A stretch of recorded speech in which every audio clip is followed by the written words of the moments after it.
Pagi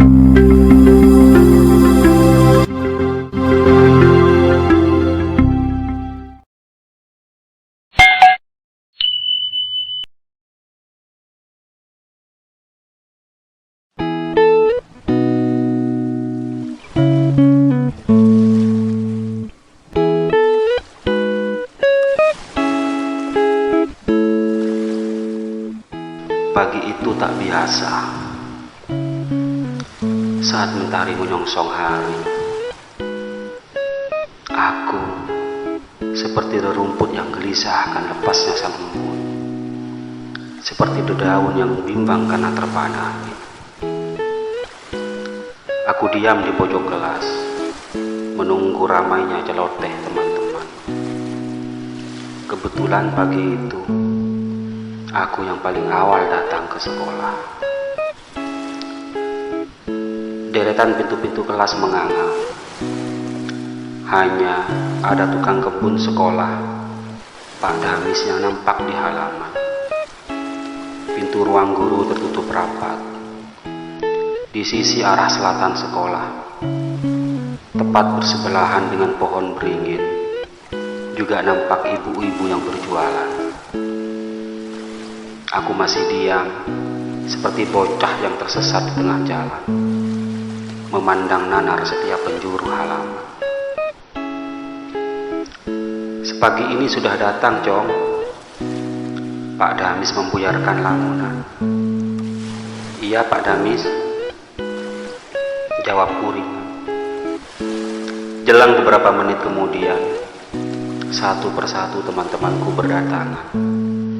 Suasana hening seketika menjadi riuh.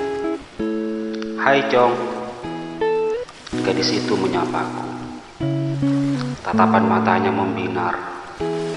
Senyumnya siluet senja memancarkan keanggunan.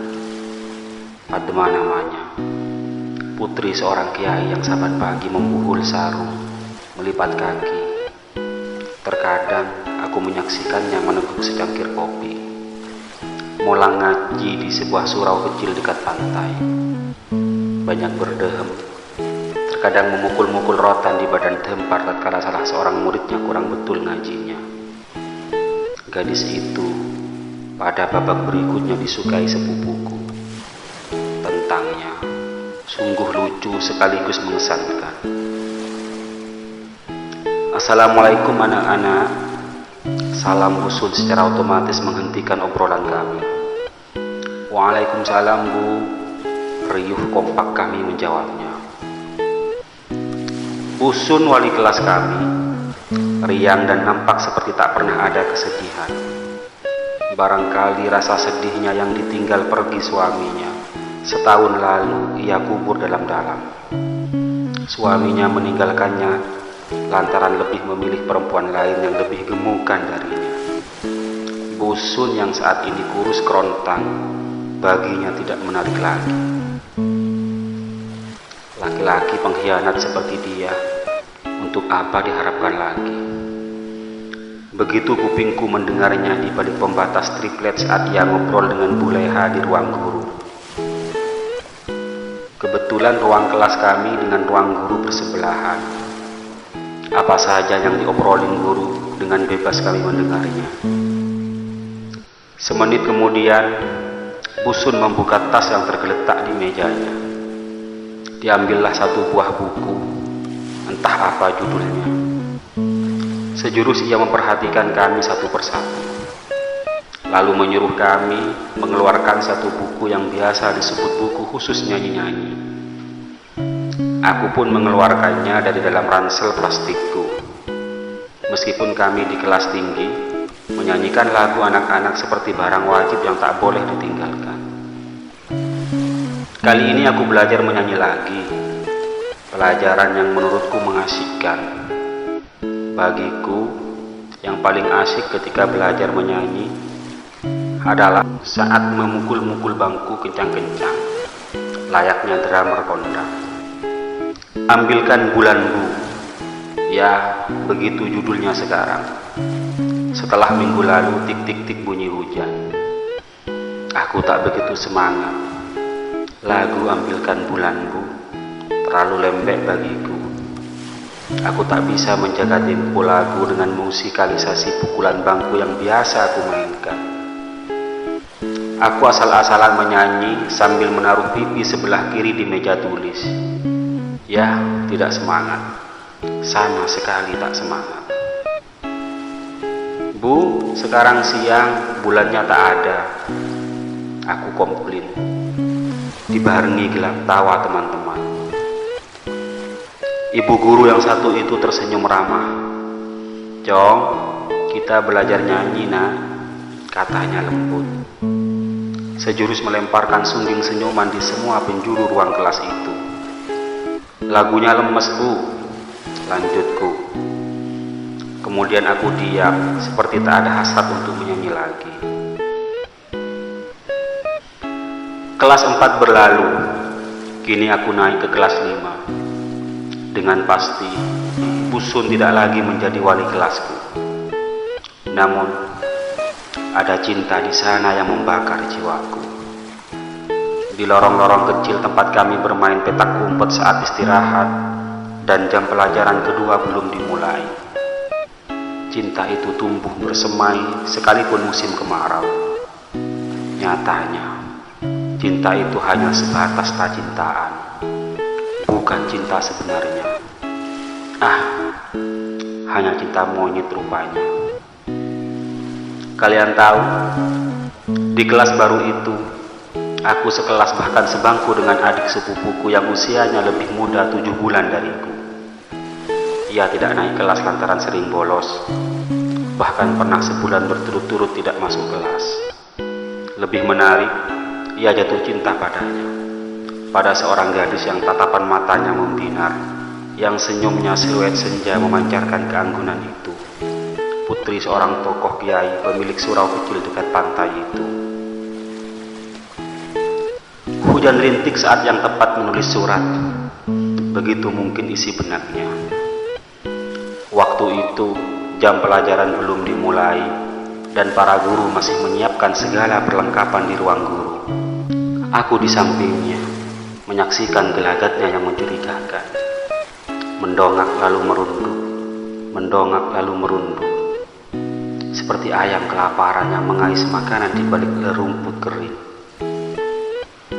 Mendongak kemudian merunduk, begitu seterusnya. Sesaat kemudian ia berbisik pelan padaku. "Jong, senang apa bahasa Indonesianya?" Aku yang juga tidak tahu, sok tahu menjawab. "Benci." Dia mengernyitkan muka dan berkata, "Masa benci?" "Iya," jawabku. "Bukannya benci itu benci," katanya ragu. "Ada apa kok tanya begitu?" tanyaku penasaran. Lalu jawabnya, "Enggak ada apa-apa, cuma nanya." Keesokan harinya, saat istirahat berlangsung, ia berkata terus terang padaku. Hatinya benar-benar tertambat pada si dia gadis belia putri tokoh kiai itu. Benar-benar tertambat. Menurutku begitu. Ia berkata jujur padaku. "Jong, aku suka sama si dia." Mendengarnya aku tertawa, terkekeh. Kemudian lanjutnya, "Jong, kan dia punya adik. Bagaimana kalau adiknya itu untuk kamu dan dia untukku? Kita barengan kirim suratnya." Menatap raut wajahnya yang lugu saat ia merajukku, aku semakin tertawa kencang, terpingkal-pingkal tak karuan. Lupakan saja sejenak semua itu, semua keluguannya. Sebab besok ada waktu yang begitu spesial. Pak Rubai, kepala sekolahku, menyampaikannya pada semua murid di semua kelas. "Semua harus masuk," katanya lantang. Salah seorang temanku bertanya, "Emang ada apa, Pak?" Pak Rubai menjawab panjang, "Ada pembagian telur matang dari pemerintah. Seperti setahun yang lalu pembagian seragam cuma-cuma. Semua murid mendapatkannya, pokoknya semua harus masuk." Gubrak. Aku terjatuh. Aku menoleh ke belakang. Dia masih mengejarku. Aku berusaha bangkit, namun keburu dia telah menangkapku. Untung saja di sana ada teman karibku yang kebetulan lewat di lorong sempit itu. "Jong, cepat pergi, lari, biar aku yang urus anak ini." Begitu kelakarnya sok jagoan. Aku lari, pergi menjauh dari tempat itu. Entah apa yang terjadi kemudian. 1 jam berlalu, aku ke rumah teman karib yang satu itu. Sesampainya di sana, aku mendengar jeritan tangisnya. Segeralah aku masuk tanpa permisi.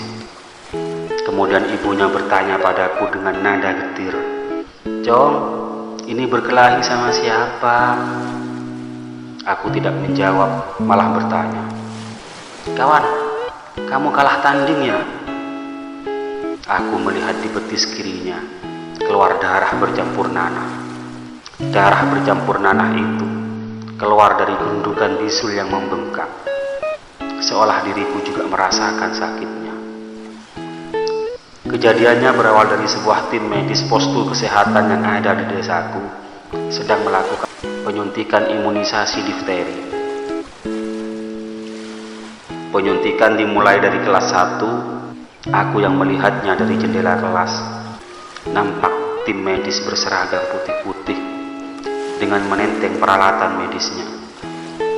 Sebenarnya mereka biasa-biasa saja, tidak satu pun yang berwajah garang. Hanya saja aku yang takut akan jarum suntik ini, seperti mengikuti arahan setan yang membisik telingaku. "Jong!" Kabur lewat pintu depan, lalu lari sekencangnya.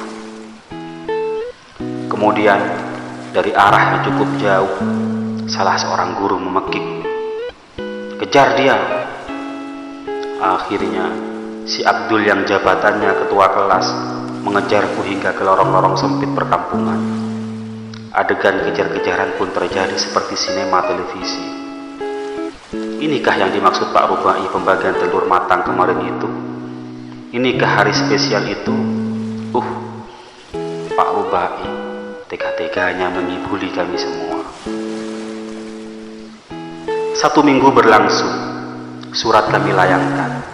Surat yang kami tulis itu sebenarnya isinya aku sendiri tidak memahaminya. 2 surat yang kami tulis itu isinya teramat singkat. 1 untuk gadis yang disukai sepupuku, dan satunya lagi untuk si dia yang terpaksa aku sukai. 2 surat itu sebenarnya isinya sama, hanya beda di corak tulisan tangan saja. Yang satu tulisan tanganku yang semeraut, dan satunya lagi tulisan tangan sepupuku yang lebih semeraut. Akhirnya sampailah juga surat itu ke tangan 2 gadis berdarah biru itu. Namun sayang, saat mereka membukanya, mereka berdua di tempat yang sama.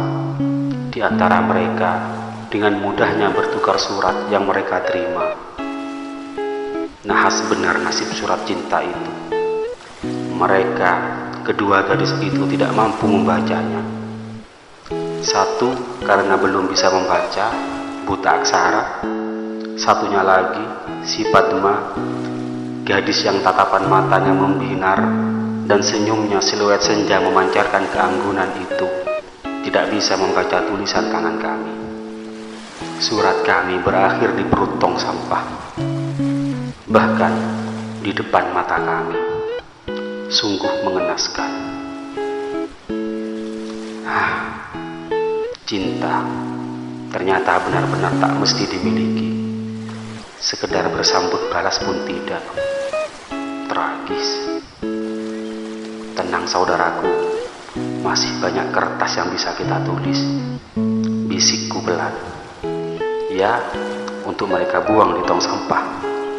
Balas sepupuku seraya memandang kecut wajahku.